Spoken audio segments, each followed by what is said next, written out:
Olá, boa tarde. Os problemas com o álcool e as drogas estão presentes também nos consultórios dos pediatras. Muitas vezes eles começam dentro de casa. Daí a importância de falar sobre o assunto. A prevenção contra esse mal deve envolver pais, professores e médicos.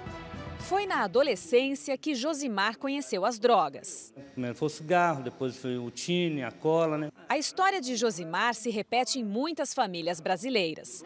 Lawrence experimentou o álcool e a maconha aos 13 anos. E para isso, não precisou sair de casa. Diversas vezes vi meu pai usando cocaína. E vim conhecer as drogas na escola, com o álcool, a maconha, e assim eu comecei também com a cocaína. É no ambiente familiar que muitas crianças e adolescentes têm o primeiro contato com álcool e outros tipos de drogas. E geralmente de forma bem precoce, já a partir dos 10 anos de idade. Um estudo realizado pelo Hospital Universitário da USP entre os pacientes mostrou que quase metade tem parentes que consomem bebida alcoólica e 3 em cada 10 têm fumantes em casa.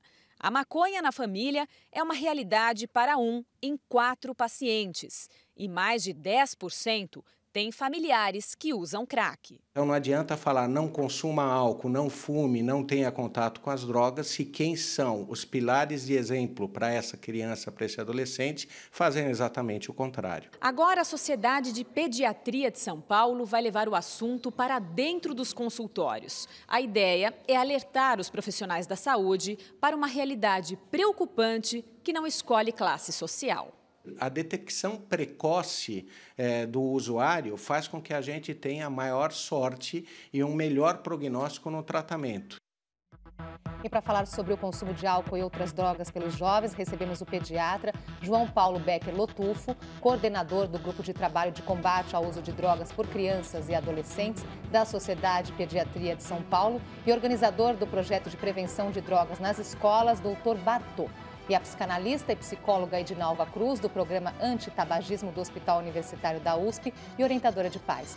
Participe aqui da nossa conversa, mande perguntas, comentários pelo Twitter e também pelo Facebook. Os endereços estão aí na sua tela. Boa tarde, obrigada pela presença aqui hoje com a gente. A reportagem, que nós abrimos aqui o programa, ela chama a atenção para o fato de que o consumo de álcool e outras drogas começa, na maioria das vezes, dentro de casa, quer dizer, no ambiente familiar. Com certeza, porque como é que uma criança de 10 anos consegue álcool, consegue cigarro? Isso é dentro de casa. Então, exemplos dos pais é muito importante. E a gente tem dados que aos 17 anos, 25% já experimentaram o cigarro, 60% já experimentou o álcool, 20% já experimentou a maconha e 5% já experimentou o crack. Então, isso é muito precoce. E 20% desses já são usuários diários. Então, nós já temos aí um nível de dependência bastante alto, desde os 10 até os 17 anos. O início se dá aos 10 anos, é bem precoce, né, doutor? Bem precoce. E qual é o problema disso? Que o cérebro não está formado até os 21. Qualquer droga iniciada antes da maturação do cérebro, o nível de dependência é maior. Edinalva. Então, o álcool tem essa questão, né? Tratado como droga lícita e que tudo bem, aparentemente como se não tivesse nenhum problema. E as pessoas tratam isso como normal, né? Como uso moderado, comprado em supermercado, padaria. E a oferta é muito fácil, é muito barato, mas não se trata de medidas, né? Então, o adolescente, o jovem, ele vai conhecer isso na família e vai usar isso com a medida que para ele acha que para ele é bom. E aí vão vir as complicações de que forma que ele vai usar essa bebida alcoólica. Pois é, essa medida, né, que é para o adolescente, para que ele é bom, o quanto que ele tem esse discernimento aí, né, para saber quando é que ele está exagerando? Então, na verdade, a gente deve tratar o álcool de uma maneira diferente. Quer dizer, a Sociedade de Pediatria diz o seguinte: tolerância zero para o cigarro, tolerância zero para a maconha e outras drogas e tolerância zero para o álcool até os 18. Aqui no Brasil, 18, Estados Unidos, 21, né? Por quê? Porque a formação do cérebro, o cérebro imaturo, favorece problemas. Então, você começa a beber com 12 anos, o nível de dependência é esse. Você começa a beber depois dos 21, o nível de dependência é esse aqui. É muito diferente. Então, Do ponto de vista das outras drogas, tolerância zero. Do álcool, eu acho que a gente tem que retardar o início, porque não é possível que eu tenha no meu consultório 6 comas alcoólicos aos 14 anos de idade. Então, isso está aparecendo no consultório do pediatra. Qualquer hospital, qualquer pronto-socorro, fim de semana, o brasileiro é o binge drinking, como no mundo todo, então se bebe por excesso. E o jovem também bebe por excesso, repetindo o que ele vê em casa, o que ele vê aí na ação dos adultos. Né? E qual que tem sido a reação dos pais frente a essa realidade, Edinalva?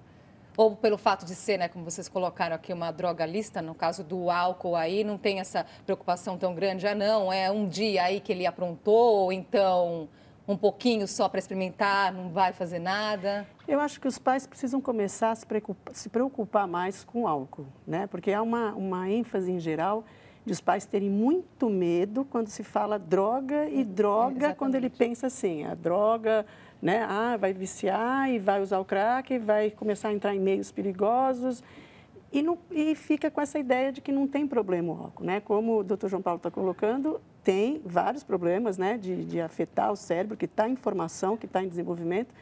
Isso, quer dizer, esse efeito em vários níveis, né? O nível biológico, o nível psicológico, o nível social. Então, é bom a gente começar a olhar para essa questão, porque o álcool está começando, né, já vem vindo com aumento, né, nessas porcentagens do uso que as crianças estão fazendo. E 10 anos é para a gente pensar bastante criança, né? por que uma criança de 10 anos está fazendo uso do álcool. Então, acho que essa questão abre para bastante questões. Assim, o que uma criança está interessada, além da apresentação pelo ambiente, família, mas por que ela se interessa pelo álcool? E por que se interessa? Já foi feita essa pergunta? Por que ela se interessa? Porque ela está repetindo a ação dos pais. Você pega uma festa de família hoje, por exemplo, eu fui à Fundação Casa falar lá na Fundação Casa, lá estão adolescentes todos de 15 a 18 relacionados à questão de droga. E o pai me perguntou, mas doutor, não posso nem beber mais no fim de semana? E eu perguntei para ele, quantas latas de cerveja o senhor comprou para assistir o último jogo de futebol? E ele me respondeu assim, 4 caixas. E eu perguntei, quantos adultos tinham na casa? Ele falou, 4. Quer dizer, foram 48 latas de cerveja compradas numa casa que tinha 4 adultos e vários adolescentes. Então, esse é o exemplo da história, né? Há pessoas viciadas que comentam, não, eu comecei a experimentar a espuma da cerveja do meu pai. Quer dizer, é a postura, né? Como é que uma festa de 15 anos hoje, onde eu atendi esses 6 casos de coma alcoólico já várias vezes, como é que uma festa de 15 anos tem bebida alcoólica? São os pais que estão fornecendo. Então, a postura está errada. Tá? O álcool pode ser consumido? Sim, depois de uma faixa etária onde há um discernimento, etc. Mas o álcool não pode ter o exemplo de quantidade. Por exemplo, uma festa de família, você sempre tem um mais alegrinho. Quer dizer, quanto que você fornece na sua festa de família? Então, acho que esse é o exemplo que a gente precisa começar a discutir. E ele pode desencadear aí o álcool, o uso de outras drogas também? Pode ser uma porta de entrada? O que os estudos dizem nesse sentido? Com certeza. Quer dizer, você pega, quando eu vou às escolas, na época que o Chorão, por exemplo, teve lá o seu problema com cocaína, né? Como é que ele começou essa história? Não foi na cocaína, foi no fumo, foi no álcool, depois na maconha, depois experimenta o crack, etc. Então, eu tenho um problema seríssimo no hospital, são adolescentes grávidas, tá? Aos 14 e 15 anos de idade, onde elas engravidaram depois da ingestão de uma quantidade grande de álcool. Antes da gente continuar aqui, porque justamente, né, nós pegamos aí um vídeo que o senhor faz uma atuação forte dentro das escolas, né, de prevenção a álcool e outras drogas, vai lá para conversar com os adolescentes dentro das escolas. Nós separamos um trechinho aqui do vídeo mostrando justamente o resultado desse trabalho. Vocês estão agora na idade de festa de 15 anos, não é isso? Quem já foi à festa de 15 anos aqui? Levanta a mão. Todo mundo. Quantos foram à festa de 15 anos? Honestidade, hein? Quantos foram à festa de 15 anos e tinha bebida alcoólica? Cerveja. E aí? Eu tenho um ambulatório no hospital de meninas com filho embaixo do braço, aos 14 anos de idade. Tá? Vocês sabiam que no HU já teve 30% de partos em meninas menores de 18. E 10% dos partos, são 30 partos mês, em meninas abaixo de 14. É um parto por dia em menina abaixo de 14.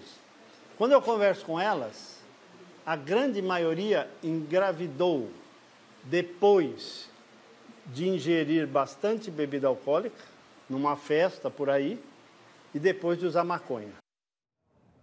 Mas lá, entrar nas escolas, né, e é uma conversa ali, é um papo direto e reto com esses jovens. Na verdade, esse foi um programa piloto feito na Escola de Aplicação da USP, onde nós escolhemos a classe de 14, 15 anos para conversar sobre vários assuntos.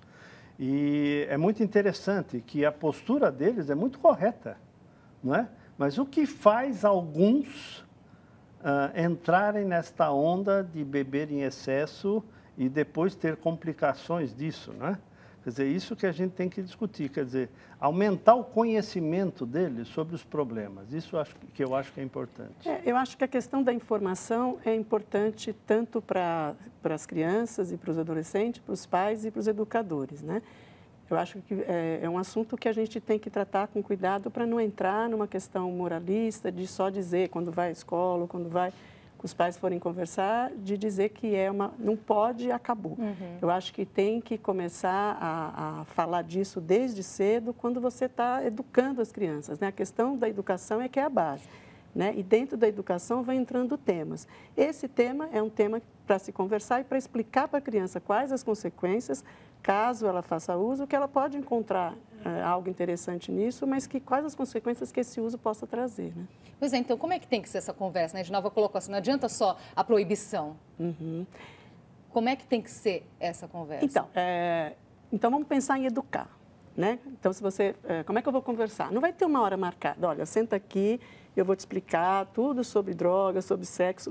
Se você pensar em sexo, como muito tempo os pais perguntaram, né? Como que falavam. É a mesma coisa, são temas que a sociedade até às vezes considera como tabu, mas não deve considerar como tabu. É pior isso, né? É melhor você começar desde cedo em aproveitar a oportunidade. Você está passando um filme ou até uma notícia de um jornalismo em que a pessoa estava fazendo efeito do álcool e causou um acidente e morreu do outro carro. É a oportunidade que você tem de estar falando sobre a bebida alcoólica e não necessariamente chamar a atenção de, você não vai poder fazer uso. É não marcar a hora para essa conversa acontecer. Nem então, dizer, né? Você não vai poder fazer uso, isso. Falar sobre a bebida alcoólica. Olha o que essa substância é capaz de fazer. Você está falando sobre a substância. Isso é mais interessante, porque você abre caminho para conversar sobre o tema da substância.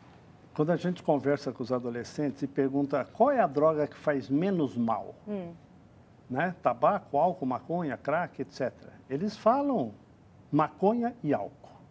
Na cabeça deles, essas duas drogas não fazem mal. Por que eles pensam assim? Porque eles pensam assim porque é uso corriqueiro, né? A força da propaganda.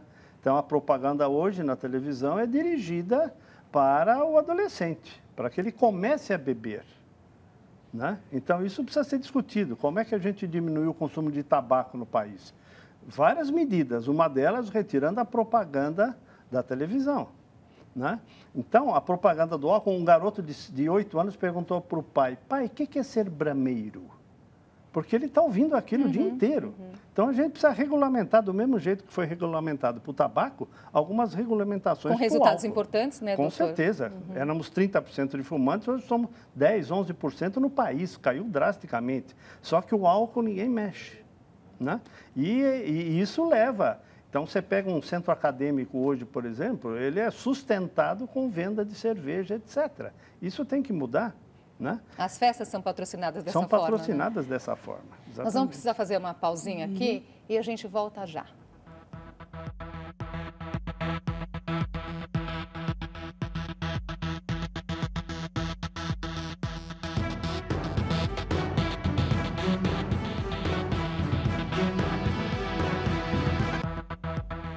Já estamos de volta com o JC Debate. Hoje conversamos sobre o uso do álcool e outras drogas pelos jovens. Com a gente, o pediatra João Paulo Becker Lotufo, coordenador do Grupo de Trabalho de Combate ao Uso de Drogas por Crianças e Adolescentes da Sociedade de Pediatria de São Paulo, e Edinalva Cruz, psicanalista e psicóloga do Programa Antitabagismo do Hospital Universitário da USP.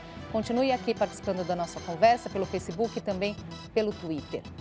E uma pesquisa do Centro de Informações da Saúde mostra que 70% dos alunos do ensino médio fundamental do Brasil bebem cerveja regularmente. E a bebida pode servir como porta de entrada para o alcoolismo. A história desse senhor de 63 anos é um exemplo de que a dependência pelo álcool pode começar cedo, ainda na adolescência. Primeiro, esses eventos, né, que acontecem dentro de casas de família, aí eu comecei experimentando. Era muito jovem ainda. A partir daí não consegui parar mais. A bebida foi a saída encontrada para vencer a timidez e para fazer amigos. O último levantamento feito sobre o uso de drogas no Brasil mostrou que os jovens estão bebendo cada vez mais cedo. Muitos experimentam a bebida ainda na adolescência. A pesquisa constatou que 78% da população jovem bebem regularmente e 19% já são dependentes do álcool. Um estudo feito com estudantes de ensino fundamental e médio de escolas públicas de 10 capitais brasileiras mostrou que a cerveja é quase sempre a porta de entrada para a dependência ao álcool. 70% dos jovens afirmam fazer uso da bebida. Nessa escola, o assunto faz parte do currículo desde cedo. Um investimento na prevenção. Então a gente também orienta os educadores, os funcionários que não ostentem, né, por exemplo, fotos em redes sociais, onde se possa fazer apologia ao álcool. E também, quando festas, confraternizações, a gente tem mesmo esse desestímulo ao uso do álcool. E eles mostram que estão aprendendo a lição. Ajuda a gente a entender o uso desse alcoolismo hoje em dia, que é errado. O alcoolismo não faz bem para ninguém, não fisicamente também, mas como emocionalmente. Pode destruir as famílias e fazer mal à saúde. Olha, é outro exemplo, né, de como essa conversa é importante dentro da escola. Mas eu queria que vocês chamassem a atenção que a pessoa que foi ouvida ali na reportagem falou que começou a beber justamente para afastar a timidez e para fazer amizades. Isso também acontece muito, né, Edinalva? Então, as pessoas buscam uma substância, né, que possa dar, e numa dessas situações o álcool, que possa dar uma emoção diferente, um efeito diferente na sua forma de ser. E aí que cabe a gente poder conversar e prevenir, né, os pais poderem prevenir os filhos em relação a esse tema. O que será que esse jovem poderia estar buscando na bebida, né? Às vezes ele está com curiosidade, ele vai experimentar o que vai oferecendo, vai imitar os amigos, mas ele também vai querer, às vezes, resolver algum problema que ele tem. Que seja timidez, que seja solidão, que seja alguma angústia. A adolescência ela vai trazer uma série de emoções difíceis para os adolescentes lidarem. Só que tem adolescentes que estão em maior sofrimento que outros. E aí é que a gente tem que estar atento. Se esse adolescente em sofrimento experimenta e faz uso de substâncias, e começando por uma cerveja, ele vai buscando um efeito que dê para ele uma tranquilidade naquele momento e que ele possa se sentir bem, ou uma alegria, ou... né, que ele tenha uma emoção que o faça sentir bem, se ele encontrar na substância isso, é aí que a gente tem que estar atento, porque ele pode começar a gostar disso para resolver os seus problemas de uma maneira imediata e depois vai continuar usando. Então, a cada momento ele vai querer fazer mais uso. As pessoas estão aqui participando na nossa conversa. O J. Marcos Serra, ele toca exatamente nesse ponto, né, dessa satisfação, mesmo que momentânea. Ele pergunta, como omitir que o uso pode causar satisfação, ainda que efêmera? Veja, toda droga causa satisfação. Quem fuma tem prazer em fumar, né? Só que precisa pôr na balança o benefício e o malefício disso. Eu bateria no ponto seguinte, que a gente tem esse trabalho de prevenção tem que ser contínuo. Às vezes o pessoal me pergunta, mas com que idade que se precisa? Eu digo até intraútero, porque se a mãe fuma, ou se a mãe bebe, ou se tem alcoólatra na família, eu preciso trabalhar essa família.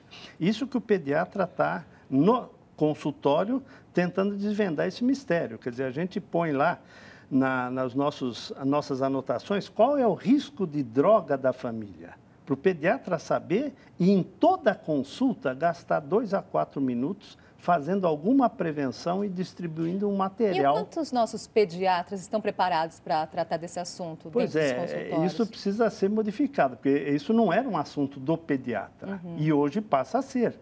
Quer dizer, a hora que eu tenho 6 comas alcoólicos no meu consultório aos 14 anos e tenho 5 surtos psicóticos por uso de maconha, isso está aparecendo no consultório do pediatra. Então, não adianta eu atuar aí, eu tenho que atuar antes para fazer a prevenção do problema. Então, isso tem que ser discutido rotineiramente. E no nosso trabalho com 6.500 alunos no entorno da USP, esporte é importante? Sim. Espiritualidade é importante? Sim. Mas o que mais retardou a experimentação de droga foi a discussão do assunto na família.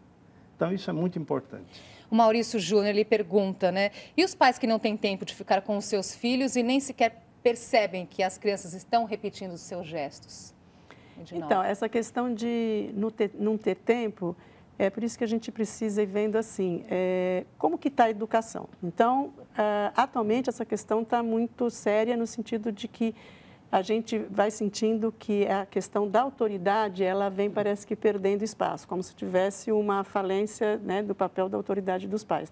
E sempre lembrando que autoridade não é autoritarismo, né? Autoritarismo é uma coisa que é bem diferente. Então, a autoridade é você ter essa presença como pai, e essa presença, que ele está falando até de tempo, ele pode ter de um outro jeito que não necessariamente ele precisa ter o tempo. É a presença no lugar de pai, né? No lugar de uma autoridade que dá confiança, que dá apoio, né? Que dá colo às vezes, que dá afeto, que garante para essa criança que ela pode contar com esses pais. Ela precisa sentir segurança e apoio nos pais. Então, como ele vai fazer isso dentro do tempo, ele pode distribuir... E a segurança está também no dizer não, né, Edinalva? Como? A segurança também está em dizer não também para essa criança, né? Em dizer não para essa criança, a gente abre porta para a questão de limites, que eu acho que a gente pode conversar. Não, só quis fazer um comentário aqui. Agora, a Denise Coelho está voltando àquela questão da propaganda de cerveja que ela coloca aqui. Eu não entendo como elas ainda são permitidas. Então, veja. O quanto que nós avançamos nessa questão aí, justamente da proibição para menores de 18 anos, doutor? Nada, absolutamente nada. Não sei se perceberam, mas a propaganda de cerveja na televisão, a cerveja na legislação de propaganda de álcool, ela é considerada como refrigerante. Então, você não faz propaganda de uísque das 6 às 21, mas cerveja está liberado, por causa da dose de álcool ali na cerveja e a dose permitida na legislação. Mas, por exemplo, de dezembro de 2014 até maio, junho de 2015, mais ou menos esse período, foi suspensa a propaganda de cerveja da televisão, por uma ação de um promotor do Rio Grande do Sul, se não me engano. Nada foi falado em mídia sobre isto, nada foi falado. Mas quem acompanhava, eu acompanhava, 21 e 1, pá, aí entrava. Mas isso foi revogado aí, juridicamente, etc. Quer dizer, então, isso precisa ser discutido. Precisa ser discutido a propaganda, o preço da cerveja, tá? Dificultar o acesso, você compra cerveja em qualquer... Você comprar cerveja no posto de gasolina, por exemplo, é um absurdo. Né? Você está dirigindo o carro e está... E os menores, né, têm esse acesso. Tem esse acesso. Por falar em acesso, aqui é justamente a pergunta do Matheus Esteves. Ele fala assim, essa facilidade no acesso, inclusive das drogas ilícitas, ele está colocando aqui. Não é isso que faz com que os adolescentes aí façam uso de drogas? Essa facilidade em ter acesso e esse encontro com os traficantes, ele coloca, Edinalva. O que os jovens dizem sobre esse sentido? É muito fácil ter acesso a drogas? Não só, né, ao álcool, droga lícita, mas como as drogas ilícitas. Eu acho que ele pode achar fácil, sim, né? O adolescente, ele tem os caminhos dele com os grupos têm os seus caminhos em relação às buscas, e da bebida alcoólica, tranquilo, eles conseguem isso facilmente. Das outras, eles têm os caminhos, têm os meios que quem usa acaba passando, né? Naquela entrevista inicial do programa, na sala de aula, eu perguntei para os alunos o que eles fariam para diminuir aí o consumo de álcool. E eles deram 4 ideias, que é exatamente o que precisa. Isso eles me falaram. Eles me falaram aumentar o preço, tá? Porque é muito barato.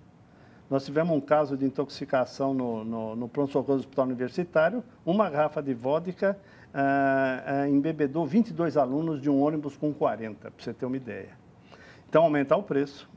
Propaganda tem que mudar, a legislação da propaganda tem que mudar.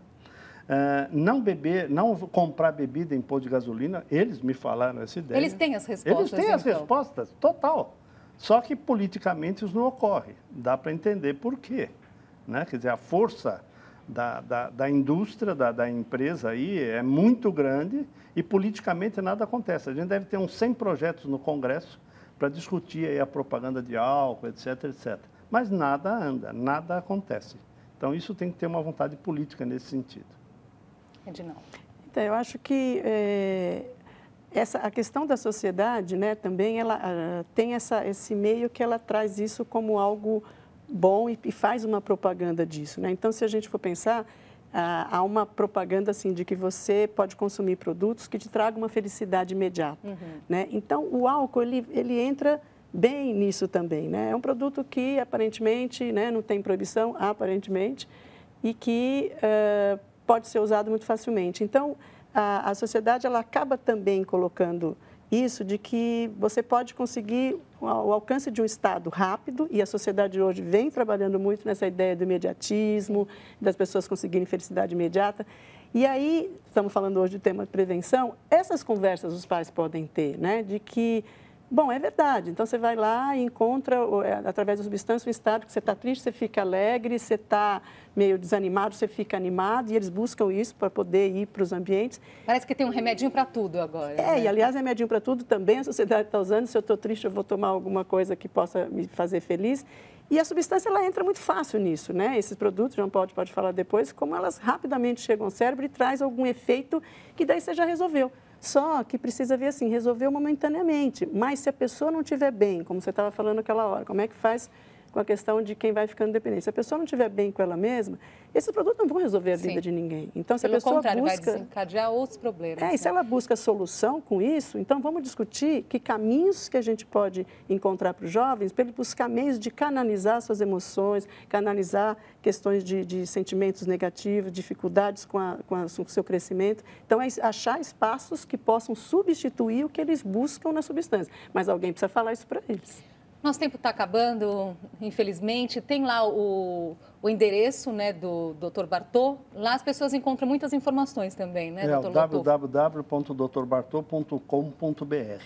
Está aparecendo muitas aí respostas na tela. E estamos ali, um site aberto para que a gente responda perguntas para as famílias que querem trabalhar esse assunto. Quer dizer, material para pais aí, para educadores? Pais, educadores, eu acho que as escolas têm papel importantíssimo também, eu acho que os educadores, porque na verdade assim, né, os educadores e os pais estão sofrendo também com isso, toda essa carga de estarem com os adolescentes lá e as crianças, então a gente tem que se juntar e nos juntar os nossos esforços, somar esforços para poder lidar com todas essas questões. Sem dúvida.